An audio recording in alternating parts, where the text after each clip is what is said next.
Así que, Dani, me da mucho gusto que estemos otra vez aquí en el programa, justo en el momento justo. Al contrario, Eddie, muchas gracias por invitarnos. Ok, ¿qué le pasa a la economía mexicana si pierde Hillary o si gana Trump? Bueno, yo creo que lo que pasaría en el caso de que Trump llegara a la presidencia de la República de los Estados Unidos es que primero habría una gran incertidumbre, y esa gran incertidumbre generaría una catástrofe en los mercados, por lo menos temporalmente, hasta que los mercados y la gente y la economía real entienda cuáles serían las verdaderas intenciones de Trump en términos de sus tratados de libre comercio y de sus políticas de comercio exterior y de qué tan proteccionista va a ser. No hay que olvidar, Eddie, que uno de los grandes legados que hemos tenido en este país ha sido el Tratado de Libre Comercio. Uh-huh. Entonces yo creo que, bueno, en lo que tuviéramos certidumbre, eso generaría una posibilidad de ver dólares en el tipo de cambio a... ¿30? Pues mira, el número que digas puede ser 25 o 30, no habrá fichas suficientes seguramente para defender. El Banco de México no creo que estuviera en capacidad, en lo que quisiera hacer, de utilizar la línea flexible que tienen con el Fondo Monetario Internacional, ni las reservas internacionales que han acumulado. Entonces yo creo que el número que se diga, que eso es lo difícil, ¿no? O sea, digamos, el peor enemigo para los mercados financieros tiene un nombre, y ese nombre se llama incertidumbre. Es correcto, Dani. Por ejemplo, si Trump ganara, se impondría una nueva tasa aduanera, y un coche hecho en México que vale $24,000 pasaría a un costo de $32,000 en Estados Unidos. Me refiero al Ford Fusion, que se exporta a todo Estados Unidos y a otras partes del mundo. Un coche hecho con muy buena calidad, con manos mexicanas. La tarifa de importación también haría que los autos estadounidenses tuvieran que competir con los japoneses. Y entonces, ¿quién se hace rico? ¿Estados Unidos o los japoneses? Exactamente. Sí, ahora el dumping sería contra los japoneses. Yo creo que también pensar que Trump va... Porque yo creo que también una cosa es lo que uno tiene que decir en la campaña y luego lo que uno tiene que hacer en la realidad, ¿no? Efectivamente lo que tú dices es cierto, pero hay un Congreso en Estados Unidos, hay check and balances todavía un poco más fortalecidos que los que hay en otros países de este continente, digamos. El problema sería que esa es una posibilidad en algunas estadísticas que nosotros hemos visto, que si llegan a ganar Trump, tendría la Cámara Baja y el Senado. Y entonces ahí sí la capacidad de los republicanos sería mucho más dominante. En caso es decir, ¿son mayoría? Serían mayoría. Uh-huh. En el caso de Hillary, tendría un Congreso más dividido y tendría todavía, como le pasó un poco a Obama, hay que hacer mucha política para que las cosas sucedan, pero seguramente en una transición mucho más suave. Ahora, si gana Hillary, ¿cuál es nuestra economía? Ya lo viste ayer, ya lo vimos ayer durante el debate, cuando 5 minutos antes de que el debate iniciara, el tipo de cambio estaba operando abajo de los 19 pesos por dólar, es decir, en 18.93, lo que quiere decir, y fíjate qué curioso, hoy se convirtió la paridad peso-dólar como un termómetro de las elecciones de los Estados Unidos. Es una cosa increíble, ¿eh? Explícame eso. Si tú eres si tú vives en Japón y te interesa ver cuáles son las posibilidades de que Hillary o Trump ganen, puedes observar el tipo de cambio en México, cómo se comporta, y eso es un termómetro de si Trump o Hillary van a la cabeza de las encuestas electorales. Lo que quiere decir es que si el tipo de cambio, si el peso se aprecia, significa que Hillary va a la delantera, y si el peso se deprecia, como sucedió hace un par de semanas, que se fue casi a niveles de 19.90, es que Trump va a la delantera. O sea, hoy el peso mexicano es uno de los termómetros que tienen los analistas para medir las posibilidades de los candidatos. Fíjate qué interesante, ¿eh? Muy. Por lo tanto, sería buena inversión comprar dólares y apostarle, o vender tus dólares. Bueno, sería buena opción si tú tuvieras certeza de quién pudiera ser el ganador, entonces podías tomar una posición corta o larga en pesos. Si piensas que Hillary tiene más probabilidad de ganar y apuestas a Hillary, había que irse largo pesos. Si piensas que Trump va a ganar, habría que irse corto pesos. ¿Y por qué no pasa con el yen? ¿Por qué tiene que pasar con el peso mexicano? ¿Qué culpa tenemos? ¿Y yo por qué? Como diría Fox. Porque México es el país que tiene la mayor relación comercial con los Estados Unidos. Eso es una de las razones. Entonces, la dependencia de todo lo que hemos visto de la parte exportadora, manufacturera, automotriz y aeroespacial que tiene que ver con el comercio con los Estados Unidos, que es el 80% de nuestro comercio, es con los Estados Unidos. Y otra de las razones es que el peso es la cuarta moneda más líquida con respecto al dólar. Entonces, mucha gente utiliza el peso mexicano para cubrirse contra otras monedas por la liquidez del peso. Es un tema... A ver, liquidez quiere decir por la cantidad de pesos que hay. La profundidad del mercado. O sea, digamos, si tú quisieras hacer una cobertura del real brasileño, por la poca profundidad que tiene el real brasileño, lo tendrías que hacer primero a través del peso y luego cubrir el real. Es decir, la importancia que tiene el peso mexicano dentro de la transacción diaria que se tradea entre el dólar. Fíjate, la moneda que más se tradea contra el dólar primero es el euro, el pound, el yen y el peso. Entonces, el peso hoy, además del intercambio comercial, es una moneda de cobertura. Tú hay monedas con las que, como no te puedes cubrir porque tienen poca liquidez, utilizas el peso y ese peso lo utilizas luego contra la moneda con la que te quieres cubrir, por la liquidez que tiene el peso contra la moneda americana, contra el dólar. ¿Cuáles son los factores de la economía mexicana que han hecho que el peso pueda ir como veleta?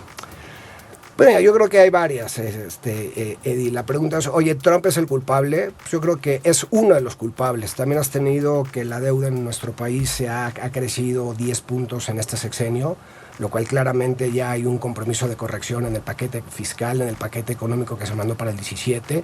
Ha crecido la deuda, creció de alrededor del 31% al 50% del PIB. Sigue siendo una deuda manejable, pero claramente las finanzas públicas aún sólidas empezaron a tener una tendencia negativa y por eso sufrimos una degradación, no degradación de calificación, pero sí Standard & Poor's y Fitch nos pasó de estable a perspectiva negativa. Entonces yo creo que otra razón es que el incremento de la deuda que se generó en nuestro país derivado de muchas cosas, entre otras la baja del petróleo, han hecho de que las finanzas públicas hayan mostrado algún deterioro.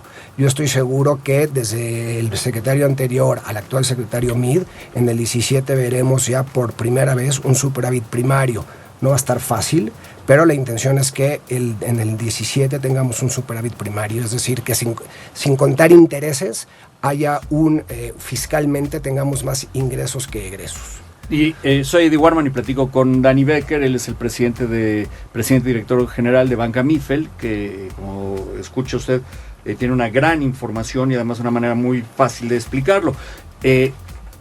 Se anunció que el petróleo que contendrían la producción de petróleo, lo cual eso nos da a nosotros la posibilidad de subir un poco el precio, que se revalúe el precio del petróleo, ¿es correcto? El precio del petróleo es un precio internacional del petróleo y México no determina el precio del petróleo. Hay un precio internacional del petróleo, es un commodity que se determina en los mercados internacionales.